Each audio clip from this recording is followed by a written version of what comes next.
விளிம்புகளுக்கு இடைப்பட்ட தூரமாகவோ அல்லது ஒரு கால்பந்து விளையாட்டு திடலின் இரு முனைகளுக்கு இடைப்பட்ட தூரமாகவோ அல்லது உனது வீட்டிற்கும் பள்ளிக்கும் இடைப்பட்ட தூரமாகவோ இருக்கலாம். நீளத்தின் அலகு மீட்டர். அதோட குறியீடு எம்னு சொல்லுவோம். சிறிய அளவீடுகள் மில்லி மீட்டரு, சென்டிமீட்டரு. கட்டிடத்தின் உயரம், விளம்பர பலகையின் நீள அகலம் மற்றும் மின்விளக்கு கம்பத்தின் உயரம் போன்ற பெரிய அளவீடுகள் மீட்டரிலும் அளவிடப்படுகிறது. இரு நகரம் அல்லது கிராமம் ஆகியவற்றுக்கு இடையே உள்ள தொலைவு, பள்ளிக்கும் வீட்டிற்கும் இடையே உள்ள தொலைவு போன்றவை கிலோமீட்டரில் அளவிடப்படுகிறது. நீளத்தின் அலகுகளை தெரிந்து கொள்வோம். இப்போ 1 சென்டிமீட்டர்னா 10 மில்லி மீட்டரு, 1 மீட்டருங்கிறது 100 சென்டிமீட்டரு, 1 கிலோமீட்டர்னா 1000 மீட்டரு. அப்ப 1 கிலோமீட்டர் 1 சென்டிமீட்டர்னா 10 மில்லி மீட்டர் வந்துடும். 1 மீட்டர்னா 100 சென்டிமீட்டரு, 1 கிலோமீட்டர்னா 1000 மீட்டரு. அப்போ 1 கிலோமீட்டர்னா எத்தனை சென்டிமீட்டரா இருக்கும்? 10,000 சென்டிமீட்டரா இருக்கும். உங்களுடைய பென்சிலின் நீளத்தை அளவிடுங்கள். உங்கள் அனைவரின் பென்சிலின் நீளமும் நிச்சயம் ஒன்றாக இருக்காது. அளவுகோலை எடுத்துக்கொள்க. அளவுகோலில் தெளிவான பிரிவுகளில் 1 இந்த 15 வரைக்கும் இருக்குமா? 1, 2 ஆகிய எண்களுக்கு இடைப்பட்ட அளவு 1 சென்டிமீட்டர் என்று குறிப்பிடலாம். 1 மற்றும் 2 எண்களுக்கு இடையே 10 பிரிவுகள் இருக்கும். இது சிறிய அடுத்தடுத்த பிரிவுகளுக்கு இடையே உள்ள தொலைவு 1 மில்லி மீட்டர். அதே மாதிரி மேற்கூறப்பட்ட செயல்பாட்டிலிருந்து உங்களுடைய அளவீடானது உனது நண்பர்களின் அளவீட்டிலிருந்து மாறுபடுகிறது என்பதை நாம் காண்கிறோம். மேலும் வெவ்வேறு நாடுகளில் வெவ்வேறு அளவீடுகள் பயன்படுத்தப்படுகின்றன. பன்னாட்டு அலகுமுறை தேவை. ஒரே மாதிரியான அளவீட்டு முறைக்காக உலகம் முழுவதும் உள்ள அறிவியல் அறிஞர்கள் பொதுவான அளவுகளை ஏற்றுக்கொண்டனர். இந்த முறையானது பன்னாட்டு அலகுமுறை, அதான் இன்டர்நேஷனல் சிஸ்டம் ஆஃப் யூனிட்ஸ் அல்லது எஸ்ஐ அலகுன்னு சொல்றோம். இப்போ நீளத்தின் எஸ்ஐ அலகு மீட்டர், நிறையின் எஸ்ஐ அலகு கிலோகிராம், காலத்தின் எஸ்ஐ அலகு வினாடி, பரப்பளவின் அலகு மீட்டர் ஸ்கொயர், பருமனின் அலகு மீட்டர் கியூப். அப்ப நீளத்தோட எஸ்ஐ அலகு மீட்டர், நிறையின் எஸ்ஐ அலகு கிலோகிராம், காலத்தின் எஸ்ஐ அலகு வினாடி, பரப்பளவின் அலகு மீட்டர் ஸ்கொயர், பருமனின் அலகு மீட்டர் கியூப். இப்ப டெசினா டீன்னு சொல்லுவோம். இது 10 டெசிமீட்டர் தான் 1 மீட்டரு. சென்டினா எப்படி சொல்லுவோம்? 100 சென்டிமீட்டர் 1 மீட்டர், முன்னாடியே படிச்சிட்டோமா? மில்லி மீட்டரா? அப்ப 1000 மில்லி மீட்டர் தான் 1 metre. 100 centimetre 1 metre, 1000 millimetre 1 metre, 10 decimetre 1 metre.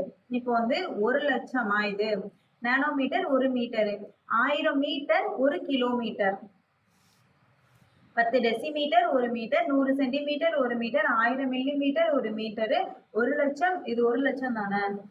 Nanometre 1 metre. 1/9 மாதிரி 10/9 மாதிரி போடும்.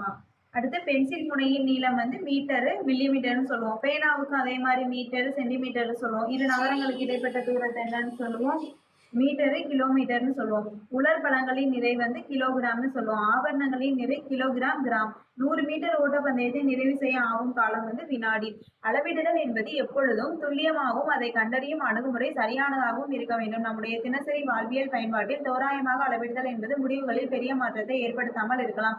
ஆனால் துல்லியமான அளவீடுகளில் ஏற்படும் பிழையானது அறிவியல் கணக்கீடுகளில் பெரும் பாதிப்பை ஏற்படுத்தும். எனவே அறிவியல் கணக்கீடுகளில் அளவீடுகள் துல்லியமாக இருத்தல் அவசியம். அளவுகோலை பயன்படுத்தி அளக்கும் போது ஏற்படும் சில பொதுவான தவறுகளை பார்ப்போம். சுழியில் இருந்து அளவிடுதல். குண்டூசியின் தலைப்பகுதியை அளவுகோலின் சுழியில் பொருந்துமாறு வைக்கவும். சுழினா 0. முழுமையான சென்டிமீட்டர்களின் எண்ணிக்கையை கணக்கிடவும். பிறகு மிகச்சிறிய பிரிவுகள் மில்லிமீட்டர் அளவில் கணக்கிடவும். படத்தில் கொடுக்கப்பட்டுள்ள குண்டூசியின் நீளமானது 2 சென்டிமீட்டர் 6 மில்லிமீட்டர் அளவை கொண்டுள்ளது. அளவுகளை சரியாக குறிக்கவும். சென்டிமீட்டர் மற்றும் மில்லிமீட்டர் குறிக்கும் போது குழப்பத்திற்கான வாய்ப்பு உள்ளது. தவறுதலாக 6 சென்டிமீட்டர் 2 மில்லிமீட்டர் என்று தவறுதலாக குறிக்கும் வாய்ப்பும் உள்ளது. எப்போதும் பொருளை அளவுகோலுக்கு இணையாக வைத்து சுழியில் இருந்து அளவிட ஆரம்பிக்கவும். இடமாறு தோற்றப்பிழை. ஒரு பொருளின் தோற்ற நிலையை இருவேறு பார்வை கோடுகளின் வழியே நோக்கும் போது ஏற்படுவதாக தோன்றும் அளவீட்டு மாறுபாடு அல்லது அளவீட்டு இடப்பெயர்ச்சியே இடமாறு தோற்றப்பிழை எனப்படும். அந்த அளவிடும் போது ஏற்படுறது அந்த டிஃபரன்ஷியேட்டை தான் அந்த இடமாறு சொல்றாங்க. இடமாறு தோற்றப்பிழைன்னு சொல்றாங்க. இப்போ படத்தில் காட்டியவாறு கீழ்நோக்கி செங்குத்தாக பார்ப்பதன் மூலம் இடமாறு தோற்றப்பிழையை தவிர்க்கலாம். அளவீடு எடுக்கும் போது நமது கண்ணின் நிலை சரியாக இருப்பது அவசியம். உங்களுடைய கண்ணின் நிலை படத்தில் P-யில் உள்ளவாறு அளவிட வேண்டும். A மற்றும் C நிலைகளிலிருந்து எடுக்கப்படும் அளவுகள் வேறுபடலாம். ஸோ நம்ம டைரக்டா ஸ்ட்ரைட்டா பார்த்தா மட்டும்தான் கரெக்டா வருமா? திடப்பொருளின் பருமன். நீளம் என்பது ஒரு அடிப்படை அளவாகும். இதனை வேறு எந்த அளவீட்டில் இருந்தும் பெற முடியாது. நீளத்தை பயன்படுத்தி பரப்பு, பருமன் போன்றவற்றை நம்மால் கணக்கிட இயலும். நீளம், அகலம் என்ற இரு வகையான நீளங்களை பயன்படுத்தி பரப்பை கணக்கிடலாம். எனவே பரப்பளவு நீளம் என்ற அகலம் ஆகும். தற்போது உங்களால் உங்களுடைய பாடப்புத்தகம், வகுப்பறை, விளையாட்டு மைதானம் போன்றவற்றின் பரப்புகளை எவ்வாறு கணக்கிடுவது என்று புரிந்து கொள்ள இயலும். பருமன் என்பது சுழி அலகு ஆகும். நீளங்களை அளப்பதன் மூலம் பருமனை அளவிட முடியும். ஒரு பெட்டியின் பருமனை கணக்கிடும் முறையை காண்போம். பெட்டியின் பருமனை கண்டறிய அதன் நீளம், அகலம் மற்றும் உயரம் தெரிந்திருக்க வேண்டும். ஒரு அளவுகோலை கொண்டு பெட்டியின் 3 அளவுகளை சென்டிமீட்டரில் அளக்கவும். பெட்டியின் பருமன் L × B × H. ஆகையால் பருமனின் அலகு centimetre × centimetre × centimetre equal to என்னது? கன சென்டிமீட்டர் அல்லது சென்டிமீட்டர் கியூப்னு சொல்லுவோம். அப்ப பருமன்னா சென்டிமீட்டர் கியூப், பரப்புனா சென்டிமீட்டர் ஸ்கொயர்.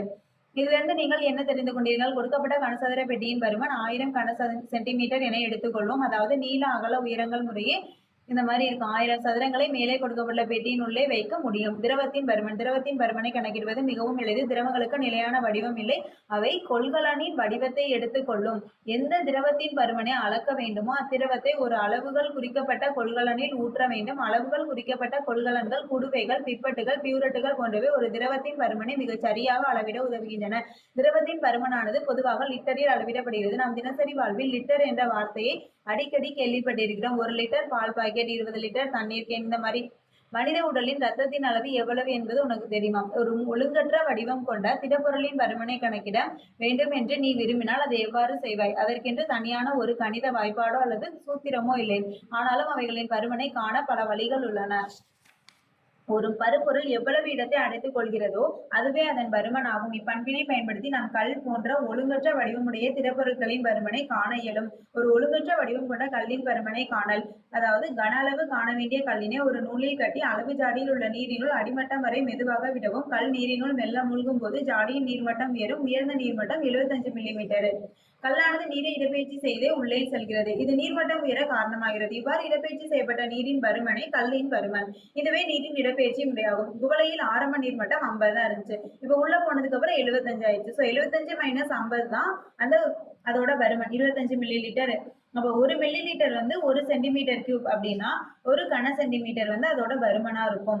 வாயுவின் பருமன். வாயுவின் பருமனையும் நம்மால் கணக்கிட இயலும். வாயுக்கள் தான் அடைத்து வைக்கப்பட்ட கொள்கலனின் முழு கொள்ளளவையும் அடைத்து கொள்ளும் திறன் கொண்டவை. அதிக கொள்ளளவு கொண்ட கலனில் உள்ள வாயுவை அதிக அழுத்தத்தை கொடுத்து சிறிய கொள்ளளவு கொண்ட கலனிலும் அடைக்கலாம். வீட்டின் சமையல் எரிவாயு அவ்வாறே உருளையில் அடைக்கப்படுகிறது. எனவே வாயுக்களின் பருமனை கணக்கிடுவது என்பது திட மற்றும் திரவ பொருட்களின் பருமனை கணக்கிடுவது போல எளிதானது அல்ல.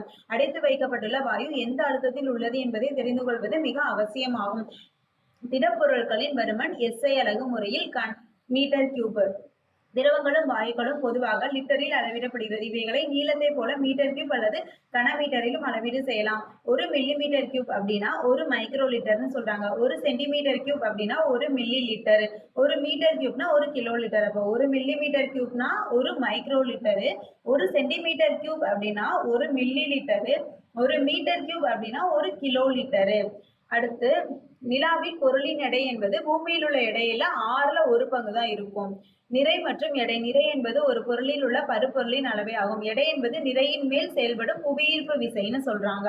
நிறைனா பருப்பொருளோட அளவு, எடைனா அந்த பொருள் மேல செயல்படுற புவியீர்ப்பு விசை. அதனால நிறை வந்து எங்கேயுமே மாறாது, எடை வந்து மாறும்.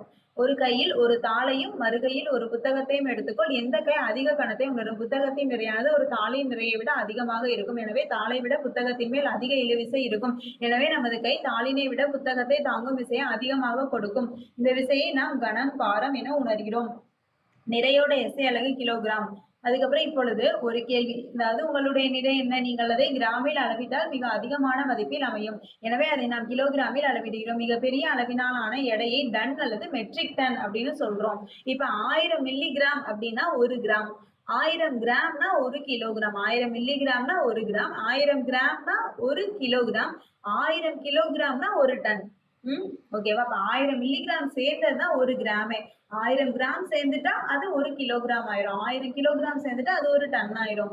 இப்ப பொது தராசு. பொருளின் நிறையை அளவிட நாம் பொது தராசினை பயன்படுத்துகிறோம். ஒரு தெரிந்த நிலையான நிறையோடு ஒரு தெரியாத பொருளின் நிறையை ஒப்பிடுவதன் மூலம் அந்த பொருளின் நிறையானது கணக்கிடப்படுகிறது. அது படித்தர நிறை என்றும் அழைக்கப்படுகிறது. அதுக்கப்புறம் மின்னணு தராசு. துல்லியமான எடையை காண மின்னணு தராசு என்ற கருவி பயன்படுகிறது. ஆய்வகங்களில் பல சோதனைகளை செய்ய பொதுவாக மின்னணு தராசை பயன்படுத்தி வேதிப்பொருட்களின் எடையை மிக துல்லியமாக அளவிடுகின்றனர். மேலும் மின்னணு தராசினை கொண்டு உணவு, மளிகை மற்றும் ஆபரண பொருட்களின் எடைகளையும் கணக்கிடலாம். நாம் அன்றாட வாழ்வில் பகல், இரவு மாறுவதையும் மற்றும் பருவங்கள் மாறுவதையும் காண்கிறோம். இதிலிருந்து காலம் மாறுகிறது என்பதை நாம் புரிந்து கொள்ளலாம். காலம் மாறுவதை எவ்வாறு அளக்கலாம்? காலத்தை அளவிட கடிகாரம் பயன்படுகிறது. கடிகாரத்தை பார்த்து நேரத்தை கணக்கிட உனக்கு தெரியும் தானே? உன்னுடைய நாடி துடிப்பினை பயன்படுத்தி காலத்தை தோராயமாக அழைக்கலாம். துடிப்புகளின் எண்ணிக்கை கணக்கிடு. ஒவ்வொரு துடிப்பிற்கும் இடைப்பட்ட இடைவெளியானது நேரம் நகர்வதை குறிக்கிறது. சாதாரணமாக பேச்சு வழக்கில் 1 மணித்துளி 2 மணித்துளி என்று நாம் சொல்வது கால இடைவெளியை குறிக்கும் சொற்களாகும். இந்த முறையை பயன்படுத்தி நேரத்தை கணக்கிடலாம். முற்காலத்தில் மக்கள் பகல் நேரத்தை கணக்கிட மணல் கடிகாரம் மற்றும் சூரிய கடிகாரத்தை பயன்படுத்தி நேரத்தை அளவிட்டனர்.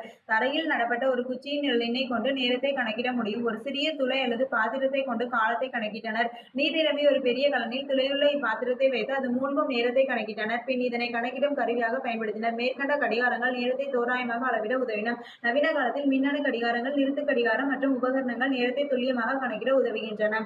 இப்போ வந்துட்டு அவ்வளவுதான், லெசன் ஓவர்.